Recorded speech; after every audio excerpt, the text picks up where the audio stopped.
My name is Mary, and I am 42 years old.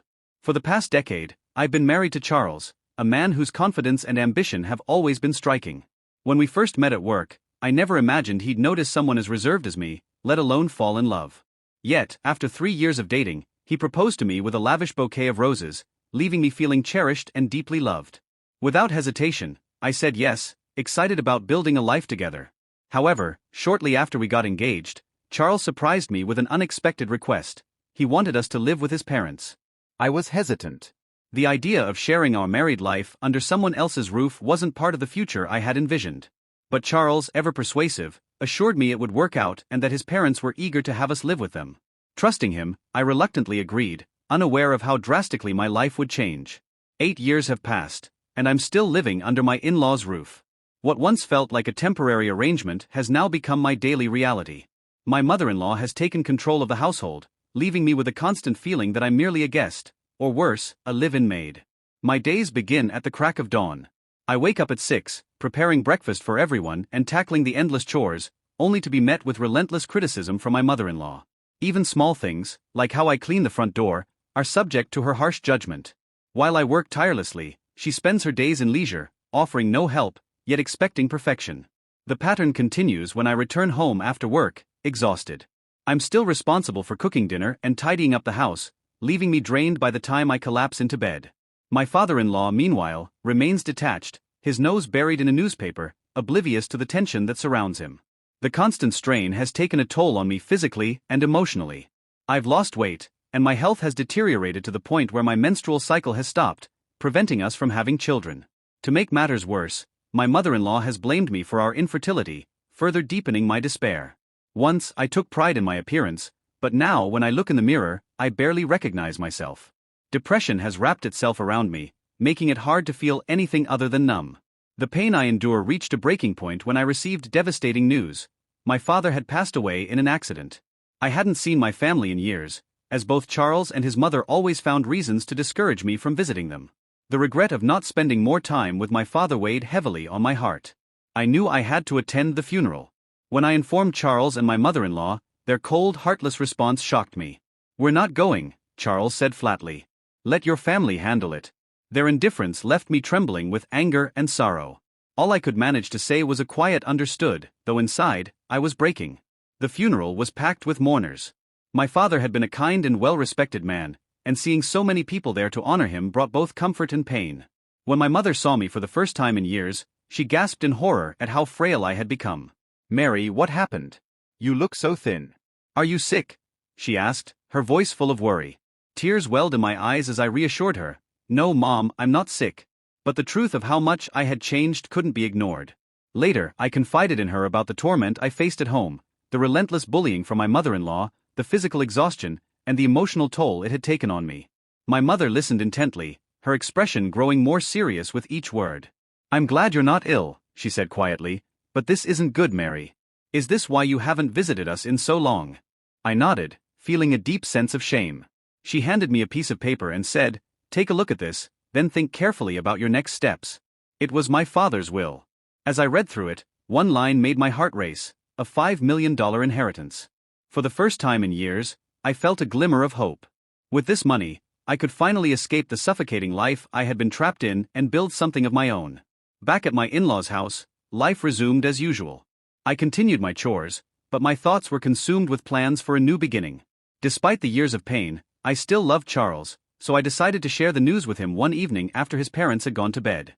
"There's something I need to talk to you about," I began, my voice steady despite the tension I felt. Charles looked at me curiously, sensing the weight of the moment. "It's about my father. I've come into an inheritance," I said carefully. His eyes widened with surprise, and then a spark of excitement lit them. "How much?" he asked eagerly. $5 million, I revealed. His expression shifted, a mix of astonishment and calculation taking over. "That's incredible," he said with enthusiasm, but his tone quickly changed. "We need to transfer that money to my mom's account right away." I froze, unable to believe what I had just heard. "Why would we do that? The inheritance is mine." "It wouldn't be right to give it to your mom," I replied, my voice trembling with disbelief. Charles's demeanor darkened, and he slammed his hand onto the table. "What are you talking about? A wife's money belongs to her mother-in-law," he snapped, his voice cold and final. I stared at him, stunned, struggling to process the betrayal that unfolded before me. Mary had hoped for an open discussion about their future, a moment where she and Charles could finally connect and dream of building a life of their own. But Charles would not let her speak. His demeanor turned cold as he insisted again and again that the inheritance belonged to his mother. That night, Mary lay awake, her thoughts racing. She felt a profound sadness, not just for the inheritance but for the life she had been living. The next morning, as she prepared breakfast, Charles and his mother confronted her. Their faces were masks of anger, their voices sharp and accusing. "Mary, I heard about the inheritance," her mother-in-law spat. $5 million, and you're refusing to give it to me? Who do you think you are?" Mary's heart sank. Charles must have told her, and now they were united in their demands. Her mother-in-law didn't stop. "Stop arguing and transfer it to my account now. A daughter-in-law's money is our money." Her tone left no room for dissent. Mary tried to explain, to reason with them, but they refused to hear her. Charles's voice cut through her attempts. "You're getting carried away just because you've come into some money," he said, pulling out a sheet of paper. His expression was cold, his movements deliberate. He thrust the document toward her. "If you don't change your attitude, this is divorce. Sign it and go back to your parents' house. If you apologize properly, I might reconsider." Mary stared at the papers, her hands trembling as a flood of memories washed over her. She thought about the years she had spent in this house, contributing equally to their living expenses but bearing the brunt of the household chores and emotional labor. She thought about the constant criticism, the sleepless nights, the sacrifices she had made. She had never felt truly supported by Charles or his family, and now they wanted to take the one thing her father had left her. The weight of their demands was crushing, but as she looked at the papers in her hands, she realized something: this was her chance. For the first time in years, she had the power to make a choice for herself. The idea of walking away, of leaving behind the toxicity, felt both terrifying and liberating. That evening, Mary packed a small bag and returned to her parents' home. "I'm home," she said softly as she stepped inside. Her mother greeted her with warmth and relief, her eyes filling with tears. "Welcome back, my dear," she said. A home-cooked meal awaited Mary on the table, and as she sat down to eat, she felt the comfort of being cared for, something she hadn't experienced in years. Tears welled up in her eyes as she savored each bite, the simple act of eating in peace feeling like a luxury. "Did you tell Charles about the inheritance?" her mother asked gently. Mary nodded and recounted everything: the demands, the threats, and the signed divorce papers. Her mother listened intently, her worry evident. "The inheritance is yours, Mary. Yours and yours alone. You deserve to decide your future," her mother said, her voice filled with quiet strength. Mary cried that night, but they were tears of release, of realization. She spent the next week resting, reflecting, and regaining her strength. She knew she needed to return to her in-laws' house one last time, not to submit but to confront them on her own terms. When she walked through the door, Charles and his mother were waiting, their arms crossed, their expressions stern. "Have you reflected on your behavior?" they demanded. "Yes. I apologize," Mary said, her voice calm but firm. "Please let me stay in this house again." Her apology was strategic, her resolve unwavering. Her mother-in-law's face lit up with triumph. "Well then, hand over the inheritance right now," she ordered. "The process is taking longer than expected," Mary replied smoothly. "I haven't received it yet.